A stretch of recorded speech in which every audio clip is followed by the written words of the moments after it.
آل قرآني حفظتم آي رحماني وفضلتم تلاوته.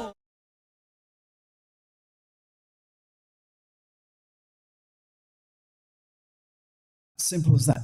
Let's move on to the next one and have a break. Okay. This one people know quite well.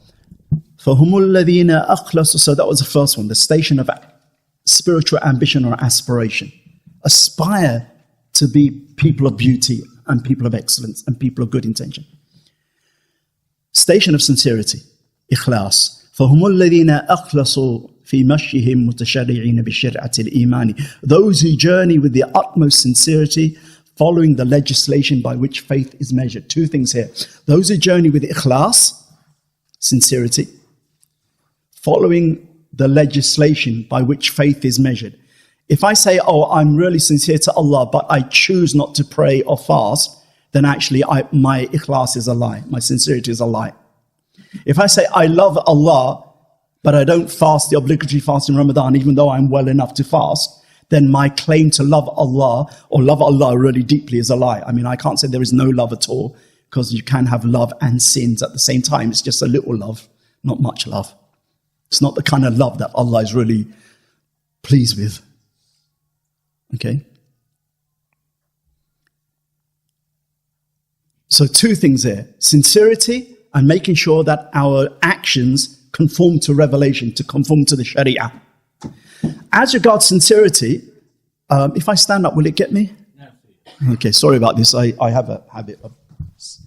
As regards to sincerity, look, there are many, many different definitions.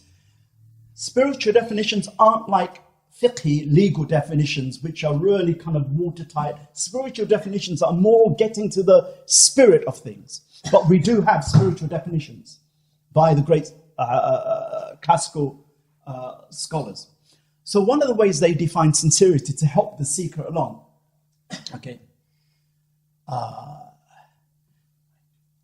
they said ikhlas or sincerity is to forget creation by looking at the Creator, meaning the heart focus on the Creator.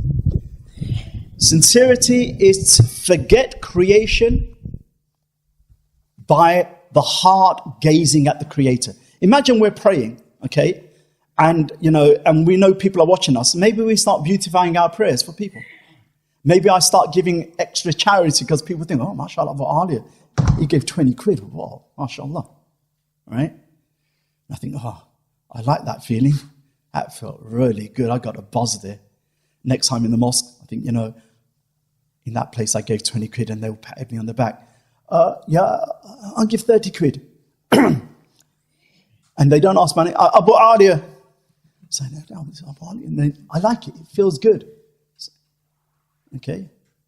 It's the same kind of psychological basis as social media networking and the likes and the hits and whatever. You feel good.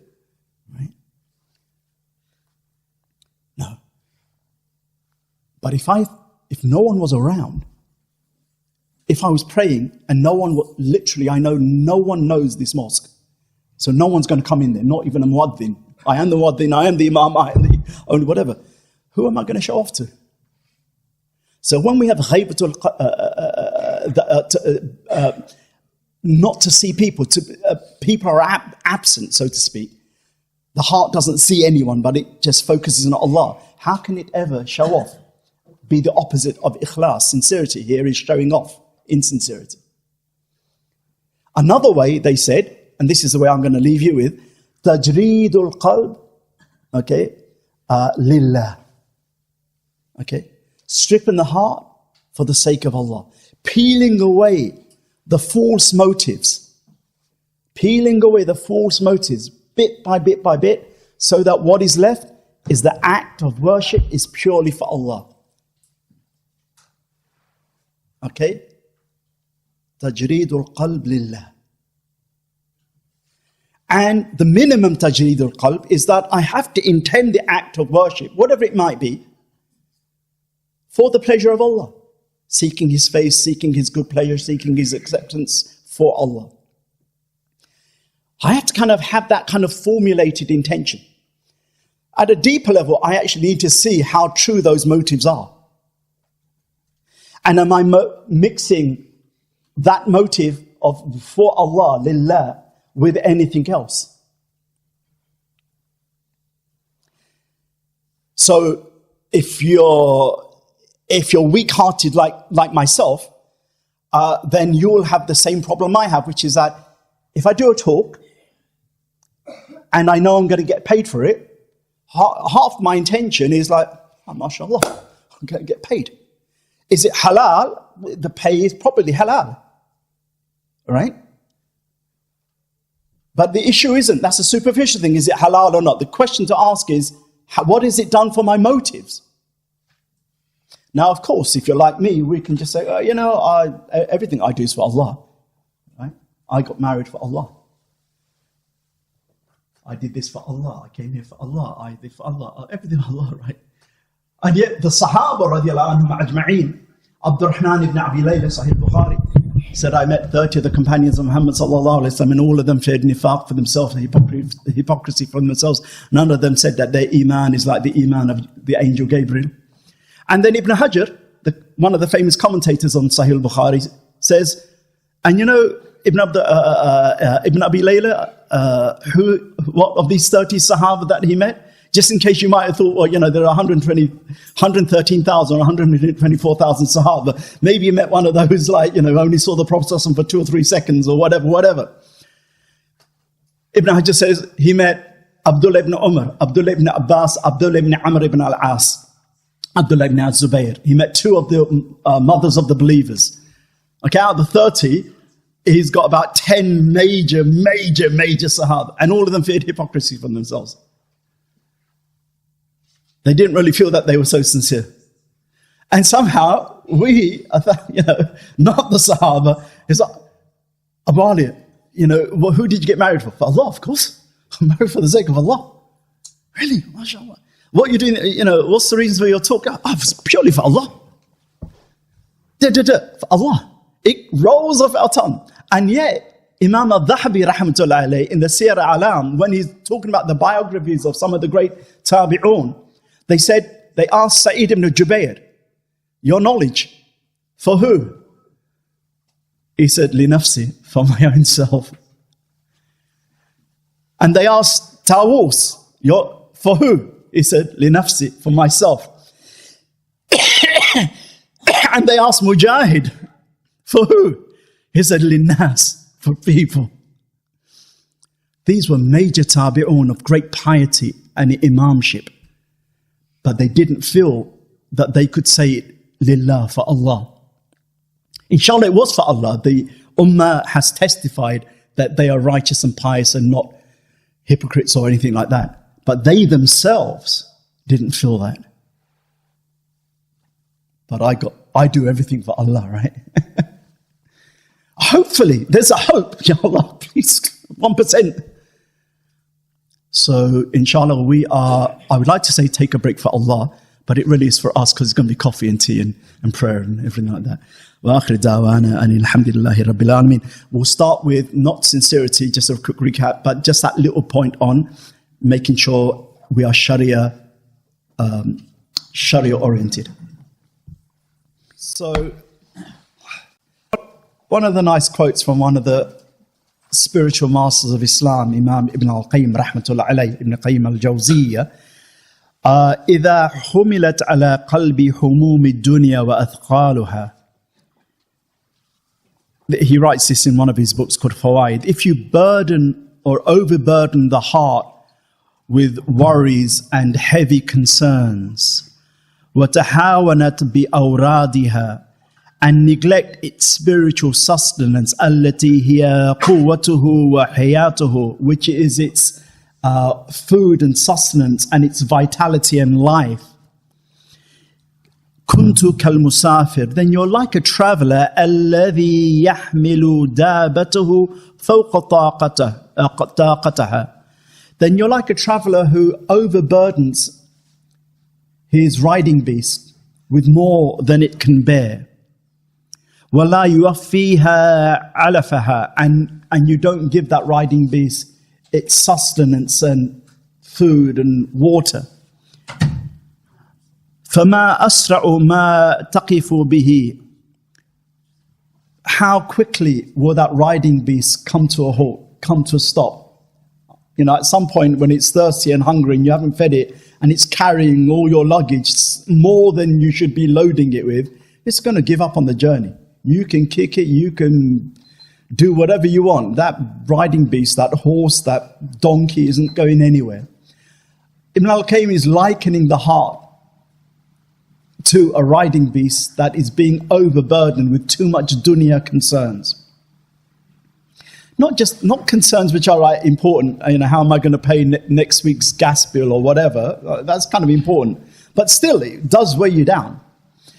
But all the other stuff as well, all the other stuff, if the heart isn't getting its spiritual sustenance in the form of salat, in the form of remembrance of Allah, in the form of istighfar, seeking Allah's forgiveness, in the form of dua and asking Allah for strength, in the form of being attached to the Quran and all the wonders that the Quran gives to the heart, and things like that, then we're just overburdening the heart with worldly concerns. It's necessary luggage. Some of the luggage we can't do away with. Some of it we've just added to ourselves. Like now I'm overly concerned about the football or the cricket. You know what? Don't be. Honestly, 11 men or 22 running after a leather ball is not a big deal. And it's not a big deal that Muslim should get angry or upset about. It might be perfectly entertaining to watch. It becomes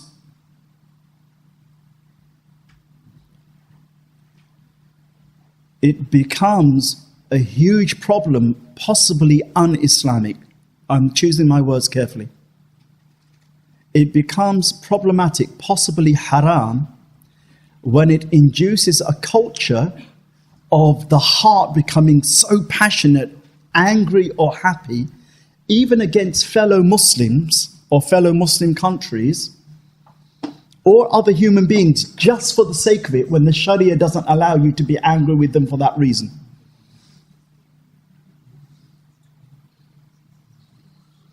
And anyway, this specific country, we're not talking about France and Germany, we're talking about England. We're not even talking about Scotland or Wales.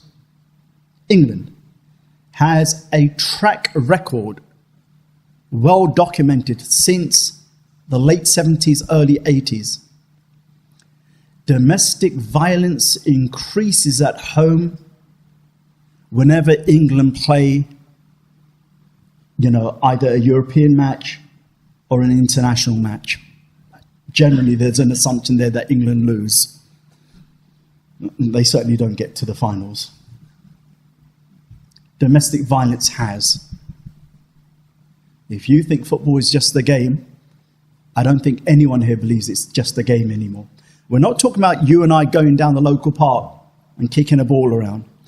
Even though, here is a complaint by Abu Aaaliyah. This is not a fatwa, just a complaint.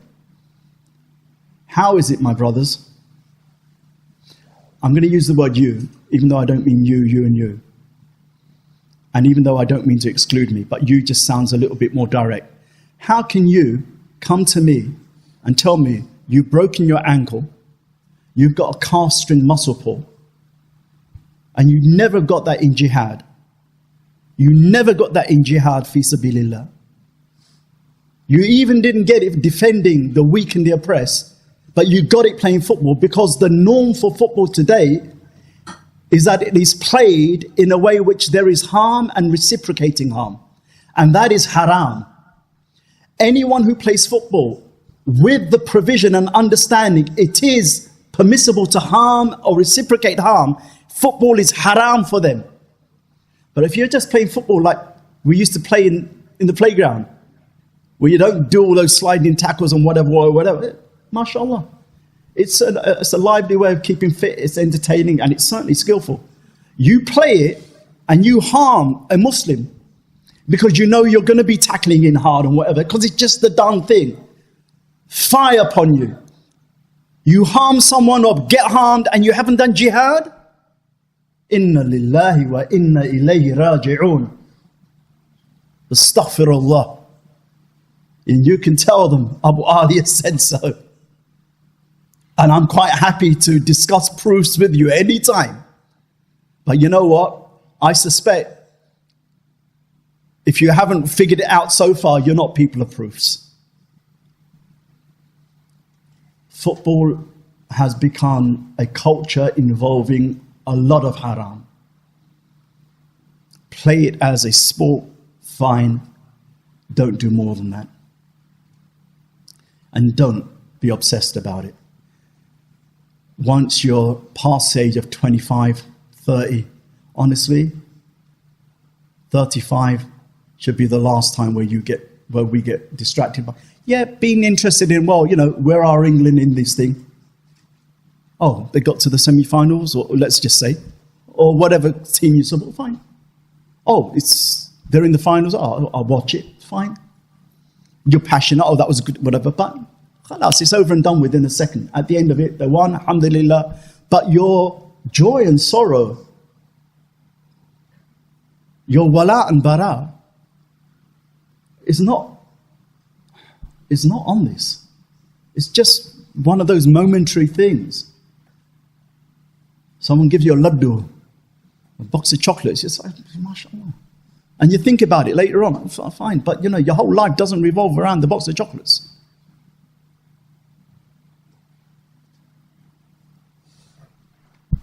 Distinguish aspects of culture, the generality of which might be permissible, but the details of which might be leading to haram.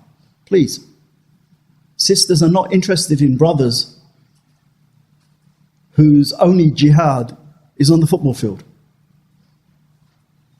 When a hijabi sister or a niqabi sister is on the front line every day by the fact that she's hijabbed or niqabbed. Why is it that the women are doing jihad and the men are playing football?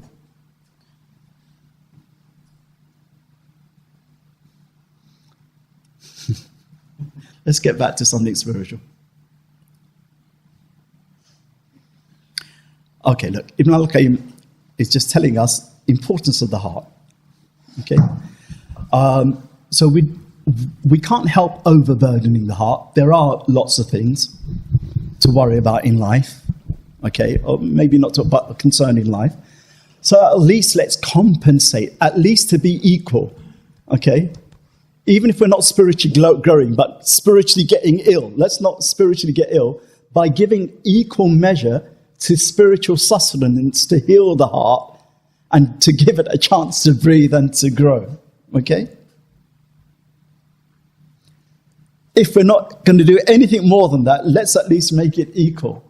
The disease of overworldly concerns, deadening the heart, crushing the heart, suffocating its life, then let it compensate with healing the heart in equal measure, even though we don't become stronger, but we don't become weaker or ill, inshallah ta'ala. That's the hope, inshallah ta'ala. Okay, Imam Sa'adi, فَهُمُ الَّذِينَ أَخْلَصُوا فِي مَشْيِهِمْ مُتَشَرِّعِينَ بِشَرْعَةِ الْإِيمَانِ. Those who journey with their utmost sincerity, following the legislation by which faith is measured. So we ended with ikhlas. Allah subhanahu wa ta'ala says in the Quran, Surah 98, verse 5, 98:5, وَمَا أُمِرُوا إِلَّا لِيَعْبُدُوا اللَّهَ مُخْلِصِينَ لَهُ الدِّينَ. And they have been ordered no more than this, to worship Allah sincerely, making religion purely for Him. Making worship purely for Him. What was ikhlas? I said tajreedul qalb lillah, stripping away one's motives and intention to make them purely for Allah. Another way our spiritual masters of the past have defined it, ghaybatul qalb an ghayri rabb, emptying the heart of all but the Lord. Or ikhrajul khalq an muamalatil haqq, expelling the creation from one's transactions with Allah. I'm praying, it's as if creation people don't exist. Therefore, I can't show off in front of everyone because no one exists. That's the kind of feeling I should have in the heart. Of course, people exist. But if they exist and I'm paying too much attention to them in my worship, I could then start doing it for their praises as well as to please Allah. And we're not allowed to, in acts of worship, please Allah and please people as an intention. If people are pleased pleased with us because we're pleasing Allah, that's fine. But what I can't do is, Allah, I'm going to pray for your sake and for the sake of people patting me on the back. I can't do that. That's riyah, that's showing off. Showing off is haram. In fact, it's not just haram, it's minor shirk. Okay? One of the du'as after the obligatory prayer, it's not the only time we can say it. I don't know if you're like me, I find that whenever I have to explain a du'a to someone publicly, saying it out loud is really difficult. But to say it for your own self, it's fine. Okay, the du'a for hidden shirk. Allahumma inni a'udhu bika an ushrika bika shay'an wa ana a'lam wa astaghfiruka lima la a'lam. Is that right, anybody? Yeah, barakallahu fikum. Oh Allah, I seek refuge in you from knowingly showing off. Here shirk means showing off. And I seek your forgiveness for unknowingly doing so. It's a dua the Prophet ﷺ told us to say at the end of prayer, but it can be said any time. The dua is in the Sunan of Abu Dawood, and it's in decent collections of hadith dua books, inshallah, so you can find it under there. So what kind of thing when we say ikhlas or sincerity? Okay, because, words and language do matter. Once upon a time, our predecessors in this country 100 years ago, 200 years ago, they hear the words of Shakespeare. I can't remember, is it in Hamlet or was it The Merchant of Venice, where the protagonists say, and the father says to the son, and this I advise you, to thine own self be true. Okay? Have people heard of this expression? To your own self be true. A few hundred years ago when Shakespeare wrote that, it meant something. Now, when someone says, be true to your own self, it means follow your desires. Right? Now it means follow your desires. You transport that back to what Shakespeare says, and it doesn't make sense. That's kind of not what he's really saying. But now that's what it means. Sometimes when people say, be sincere, they mean be true to your own self. And being true to your own self means follow your desires. And there's no halal or haram in this. Okay, for a Muslim there might be halal or haram, but there's no haram in this. So it's kind of helpful to know what we mean by the language. Once upon a time, 19th century England, that is divine meant something sacred. By the 1950s with Hollywood and whatever, divine just became a beautiful female form. Oh, that's divine. Or some French dish, some French food dish. Divine, wow. Americans, contemporary Americans, once upon a time, the tornado was, I can't say it the way they say it really well, awesome, right? Awesome, right? Sounds kind of bland when you say it in a kind of like neutral London accent. It's awesome. When they say it, it's like you feel it, right? But it was for the tornado, right? Or the moon landing or whatever. I'm tempted to say for those who believe in the moon landing. But now, for the Americans, the word awesome, the donut from Dunkin' is awesome, right? The coffee is awesome. Everything is awesome, right? Language matters. We are a language tradition. The Quran, language really matters. He wants us to understand language. So, ikhlas, sincerity. Give us some idea. Very quickly. Ikhlas, sincerity, purity of intentions. To do acts of worship purely for Allah. Not mixing any motive in the act. It's all for Allah. Or being singular in purpose. Being honest in one's intentions. Doing acts in a way that you do what needs to be done and you step back from the limelight. So the nafs, the Muslim nafs, wants to do the act, right? The Abu Aaaliyah nafs says, yeah, I'll do the talk at the masjid, Sri Lankan community, I'll do it.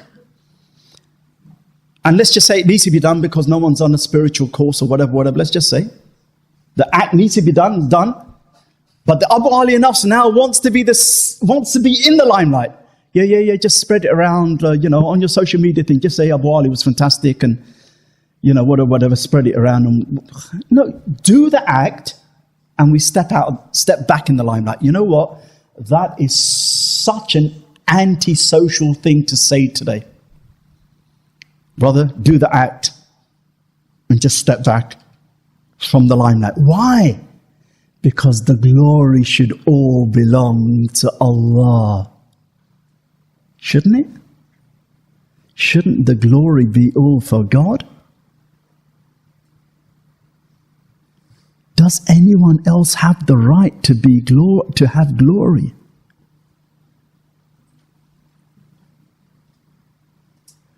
So ikhlas is doing what needs to be done, and then as much as one can, stepping back from the limelight. Hanbal, the uncle of Imam Ahmad bin Hanbal. Hanbal narrates, I came across my nephew Abu Abdullah, and he had his head in his hands. And I said, oh nephew, what makes you so gloomy and sad? He goes, there isn't a place I can go in Baghdad except that I'm known. It was after the Inquisition, the Mihna. Once upon a time, 5-10 years before that, Imam Ahmad narrates from himself, I took some hadith, scrolls of hadith, and I went and sat down in the mosque, hoping that maybe at some point, at least 1 or 2 people would come and read the hadith with me or even ask me a question. Like weeks went by, right? And every day I came and no one was there. He goes, those are the good old days. And then now he's like, to his uncle, humble, I wish. And then he told one of his students that tell Abdul Wahhab al-Warraq was one of his students, not the most knowledgeable, but the most pious. He said, flee fame, flee from fame, because it never brings any good.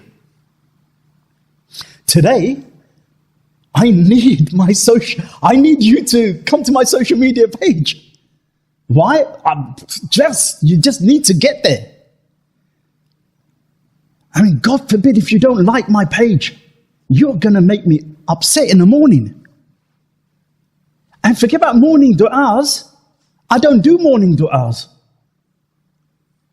I don't do any. I don't even thank Allah for getting me up in the morning, that basic du'a. But I do social media. I need to see who liked my post. I went down to Chicken Cottage. How can an East Londoner make such a bad mistake? I went down to Chicken Cottage and I took a photograph, me and my mates. We had whatever, and I took a picture, put it on my Instagram. But no one's liked it in the morning. It's got like kind of 2 hits. What's going on? And it's upsetting me. But the believer is like, doesn't do Chicken Cottage photographs, obviously.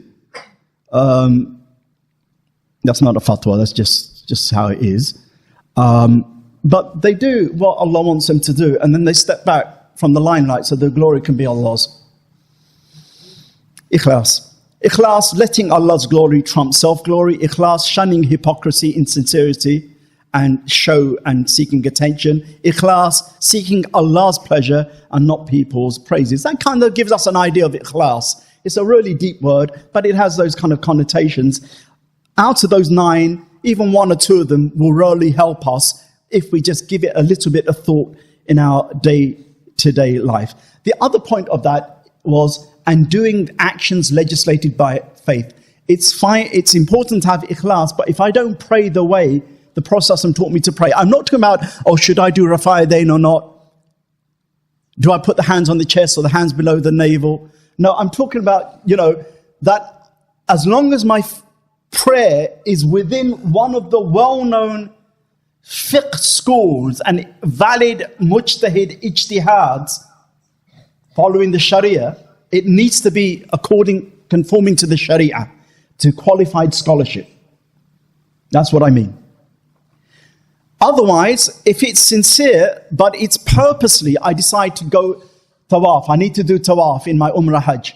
But you know what? If you go around that way, it's so busy, like High Street North. But if I go the other way, I can do it quicker. If you purposely do it the other way, your tawaf is invalid. Because you've purposely done it against the way it was legislated, for example. If you say, I feel really, really strong in Iman today, so for Dhuhr Fard, I'm going to pray 5 rakahs instead of 4. Give Allah that one extra. That one extra is sinful. And the prayer is invalid. And one has to make tawbah. Why? Because it's done in a way that isn't legislated. How do I know what is legislated? In basic things every Muslim knows. Do not kill, do not cheat, honor your contracts, be kind to your parents, pray 5 times a day, drinking is haram, talk is haram, praying, fast in Ramadan. Every Muslim knows. In fact, many non-Muslims know that this is Islam.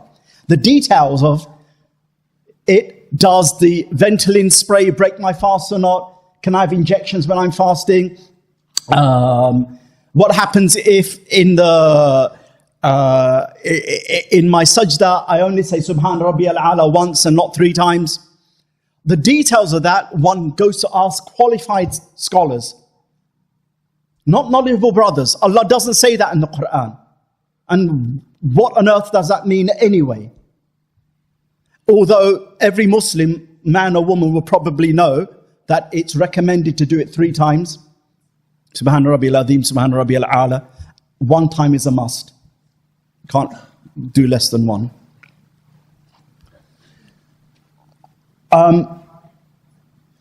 We know the details of Sharia from the scholars, qualified scholars.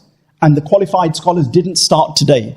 We've had them from the time of the Prophet ﷺ. In fact, the past scholars are 1,000 times better than the present scholars.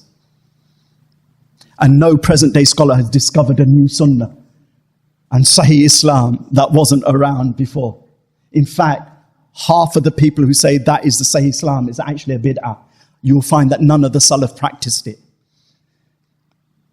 Not hadith, but find any one of the great Imams of the Salaf. This is just homework for you. And I'm not going to leave you my address to send your answers. Just find one of the Salaf, one of the Imams. So we're not talking about the hadith in Bukhari of Aisha,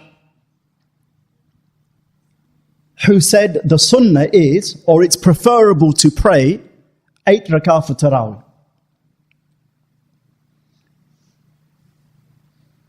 You'd think you get one Imam. Maybe there is. Maybe you will find it. When you go to all of the mother books, I don't want the 20 rakah ones, for which you find many of the Tabi'een and Sahaba, and the Imams of fiqh and the schools. And you'll find the people of Medina from the time of Umar bin Abdul Aziz just until half a generation after Imam Malik, 36. And you'll find at least 4 of the great Imams of the Salaf who were pietists, not jurists, doing 16. Show me one that just says 8 is recommended. If there isn't, and I'll leave that for you to find out, if that isn't, how come that be the way of the Salaf? You'd think the way of the Salaf would involve all of the Salaf doing it. And let's just say, no, not all, most. Otherwise, it's difficult to say it's the way of somebody when it's none of them or not most of them. But I'm not even saying that. I'm saying find one. Not, but there's a hadith of Aisha in Sahih Bukhari. Because if it was understood like that, and we're not talking about hadith, we're talking about understanding. What's the understanding of the hadith? Otherwise, there's a hadith. They were in a jihad. It became nighttime. They were still in a jihad. The enemy were getting the better of the Muslims. At some point at night, the Muslims got the better of the enemy. They ran. They went into a fortress. The Muslim commander at the time of the Prophet said, we nearly got defeated by them. And they nearly overran Medina. If we leave them until the morning, they will regroup and we don't know if we can take them on. Now that we've got them run at night, and we've now found some, what's the things that you've put stones in and you lob them over the wall? Catapults, thank you. And now that this fortress has catapults that are lying outside, let's use them and catapult them. Because it's otherwise, if they regroup, we're not confident to beat them. And they did that. In the morning, when they entered the fortress, they found, yes, the men had died, but a few women had died who weren't fighters. And they knew that this is wrong because the Prophet had said, they knew, do not kill women and children. It's not just one time, two times, many times he said that. And they went back to the Prophet. And you know what he said about the women? He said, they are of them. They are of them.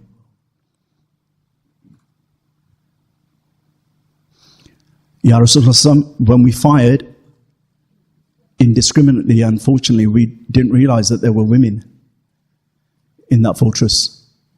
And we killed women, even though you kind of said, don't kill women and children. And the Prophet this time said, they are of them. Your takfiri jihadi brother, your ISIS supporter, sympathizer says, see, here's a hadith. Prophet said they are of them. Go to any classical scholar and the scholar will say, this is in context when you do not intentionally target women and children and any other non-combatant. If they die accidentally, then they are of them. You're not required to pay the blood money, or you're not sinful. Intentionally targeting them is haram by ijma. So we're not worried about the hadith. What is the understanding of the Taraweeh hadith or the hadith Aisha? The action of the Salaf tells us how that hadith understood. That however it is, no one said it is preferable to pray 8. And mashallah, I'm quite happy for any one of you to show me an imam from the Salaf. Not a hadith that can be disputed on authenticity. An imam from the Salaf, with a clear fatwa that has an unbroken chain, that 8 is preferable. Not, it doesn't matter how many you pray. So you technically can pray 8, 10, 2, 4, 6, 20, 90, 100. Just 8 is better or 8 is preferable. Otherwise, how can that be the way of the Salaf? Anyway, my point being is, today, it's unfortunate one has to say, be careful about what you ascribe to the way of the Salaf. We can't lie.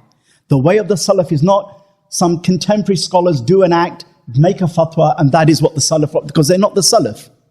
The Salaf are an earlier generation. Okay? That's important, but that's not our discussion today. Next one. So 2 traits. Act to be acceptable, ikhlas, and it needs to be done in conformity with the Sharia.